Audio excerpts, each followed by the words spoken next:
The Nintendo Switch feels like a victim of Nintendo's own history, having set decades-long expectations that new hardware will always be, if not always revolutionary, at least deeply strange. The Wii, DS, 3DS, Wii U, and Nintendo Switch each relied on some central gimmick that was new and novel. The Nintendo Switch 2, by comparison, is an iterative step, a more powerful successor to its wildly popular predecessor. While some may lament that this isn't the system to change the game once again, it does feel like Nintendo has found a form factor that fits its design philosophy and development culture like a glove. And so, the Switch is likely the new normal. It's within that context that I feel the Switch 2 needs to be evaluated, as what it is rather than what it isn't. By that metric, it gets high marks. It's a well-made Switch successor, with lots of little thoughtful touches and design improvements to make it feel like a more premium product. That means it's less toy-like than the original Switch, which makes me that much more nervous about handing it off to my kids. But in many ways, it feels like the Switch has grown up. The Nintendo Switch 2 is first and foremost a power upgrade. Nintendo promises a big increase in performance, and while I'm not equipped for deep technical hardware analysis, signs from the launch library feel somewhat promising.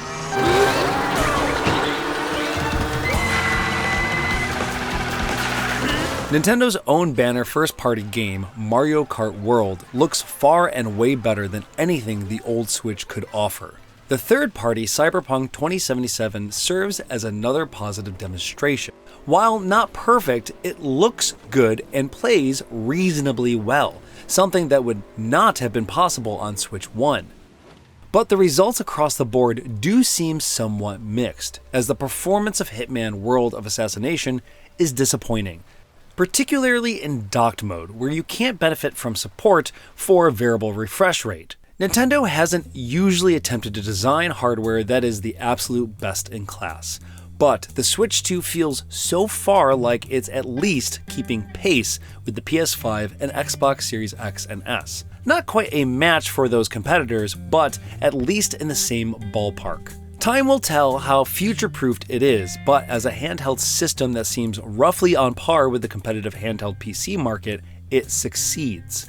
And the increased horsepower already makes the Switch ecosystem more pleasant to use. The eShop in particular seems to be benefiting, going from near unusable to quite smooth. In many ways, this is a continuation of the Switch, which is evident in everything from its form factor to its user interface, being almost an exact replica of the original, right down to its more frustrating foibles like a lack of folders and no real download management queue. So while the increased horsepower benefits software in some areas, in most other respects, this is a continuation of the Switch ecosystem. Nintendo wants this to feel familiar and homey, and for better or worse, it does. Then there's the build of the system itself.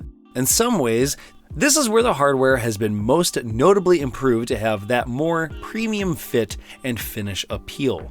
But in other ways, the form factor feels limited by its own expectations. The newly designed Joy-Cons are larger and have a matte finish that feels very nice against your hand.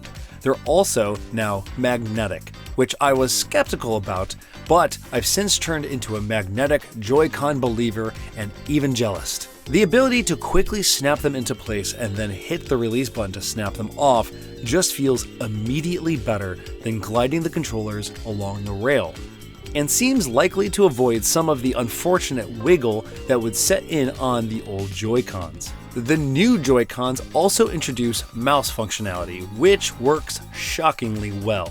Like with the magnetic connectors, I had low expectations for the mouse function, and it easily surpassed them. Particularly if you take the moment to attach the new Joy-Con strap. It controls incredibly smoothly and just works with a minimum fuss and setup. I don't know how many games will actually use the mouse functionality, but it's nice to know it's there if a developer wants to take advantage of it. Unfortunately, while the Joy-Cons are larger, their fundamental shape hasn't changed. They're still relatively thin to match the profile of the system itself, which means holding it can feel awkward in long play sessions. Also, the Joy-Cons can now be pinged remotely to vibrate or emit a beep in case you've lost them under a chair. It's a small quality of life touch, but the kind that exemplifies a thoughtful approach with lessons learned from the original Switch. The kickstand was a cute idea when introduced in the first Switch, but it always felt too flimsy to be truly useful.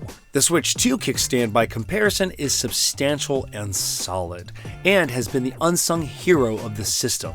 I've actually now used it most exclusively while traveling, because it's such a great way to prop up the system on a desk and play with detached Joy-Cons or a Pro controller. I still expect to play mostly in handheld mode or docked, but playing with the kickstand feels like a viable option like it never did before. Having used my Switch 2 heavily for more than a week now, I've been pleased with the battery life. Mario Kart World seems to be the most taxing game I played at launch, and I still got a few hours out of it before seeing a low battery indicator. The most helpful aspect for maintaining battery life, though, is the presence of a USB-C port at the top of the system, in addition to the one at the bottom. This has made playing with the kickstand and the system plugged in a viable option for the first time, and just makes plugging it in more convenient in any event. Finally, there's the LCD screen, which is now noticeably larger than that of the original Switch. The bigger size looks very nice and feels more substantial, with the increased horsepower making lots of fine details in games like Mario Kart World. The larger screen looks crisp and beautiful and helps highlight the visual flair of its games. That said, the original Switch OLED does have noticeably better contrast in a side-by-side comparison.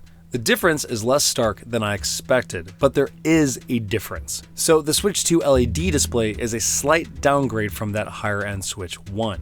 The difference is negligible enough that the increased size may be an acceptable trade-off, depending on your priorities.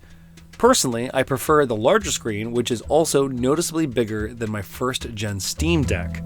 Also notable is that some at GameSpot have experienced ghosting issues in handheld mode, even complaining that it made them feel sick. That could vary by game. Plus, Nintendo has made some peculiar choices in its implementation of HDR. It applies HDR to everything by default and hides the paper white setting deep in the menus. Those can both be changed, but I suspect many casual Switch 2 owners won't know where to look and just have a less than optimized experience. The lack of VRR support or 40Hz mode in dock mode similarly is disappointing.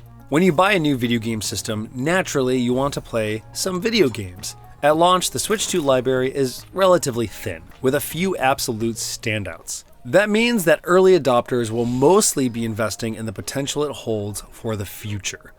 That is not to say that the game library is without its bright spots already, though. Mario Kart World is the banner launch game and the long-awaited follow-up to one of Nintendo's most successful games to date. It is a spectacular entry in the series, with loads to do and lots of mechanical nuance, and it's just a nice visual showpiece for what Nintendo's expert art direction can do with increased horsepower. Nintendo Switch 2 Welcome Tour, the other big first-party offering at launch, is less a game than a detailed tech demo. And while I maintain that it should have been free, that is mostly because it's a neat little oddity that more people should get a chance to play. It is a great way to familiarize yourself with Switch 2 features and little quality of life tricks you may not have otherwise known about. As for third-party offerings, there are some standouts there as well. Bravely Default Flying Fairy HD Remastered is a gorgeous-looking port of one of my favorite recent-ish RPGs, and decouples it from the DS, where it may have been difficult to find and play. Cyberpunk 2077 takes the lauded futuristic RPG and gives it a nicely tuned handheld home. But the real treat for many Switch 1 owners is that the Switch 2 is backwards compatible, and with a similar hardware architecture and form factor, the vast majority of the games can run on Switch 2. Some of them offer paid Switch 2 Edition upgrades for extra features and a performance boost, while others have gotten free updates to just run a bit better on the new hardware. The Legend of Zelda Breath of the Wild and Tears of the Kingdom are two particular standouts, as those massive open worlds sometimes strained against the limitations of the Switch hardware. They look incredibly detailed with the upgrades, creating a rich world that feels like the culmination of what Nintendo always intended them to be. Similarly, Pokémon Scarlet and Violet were well-made Pokemon games, and they were done a disservice by trying to cram their world onto a Switch. They're among the games to have received free Switch 2 updates, and the revised versions run smoothly and look much better, even if some of their art design feels like the simplicity was a concession to old hardware. If Nintendo has offered one major software update as the marquee feature for Switch 2, it's Game Chat.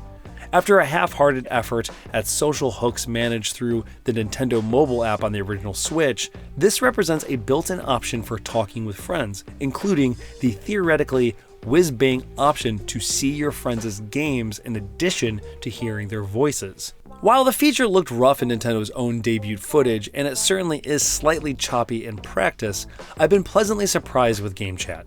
The system-level integration means it's very quick and snappy to turn options on and off, letting you toggle any mixture of camera, microphone, and screen sharing. The Switch never felt like a very sociable console to me, and thanks to its friends list continuing to rely on friend codes, the Switch 2 might not either. But this is a step in the right direction. The ability to quickly start up a chat with a buddy and simply have it running in the background as we team up or even play separate games is a nice feature. The camera functionality works well too, whether grabbing your surroundings and filtering out the background by default in the system level chat, or focusing in on your face for an icon that will follow your player around in Mario Kart World. The screen sharing feature lets you view up to 3 friends' screens simultaneously in paneled windows, letting you peek in on their progress in whatever game they're playing, even if it's not the same as yours. While certainly not clear as day, this actually ran reasonably well. The video feed doesn't run as well as your own game running on native hardware, of course, but as a way to quickly peek in on your friends' game, it actually works, even in less than ideal conditions like hotel Wi-Fi. Along with the ease of use for toggling the various chat functions, there are also little touches that help flesh out the experience. You can use a text-to-speech function that, in my testing, worked well and captured the words on both ends of the conversation.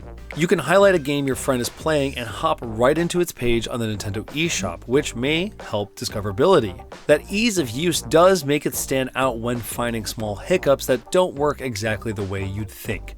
The Game Chat menu does not shortcut to the Friends menu, so to add a new friend, you need to back out into the Home menu entirely and add a friend the way you always would.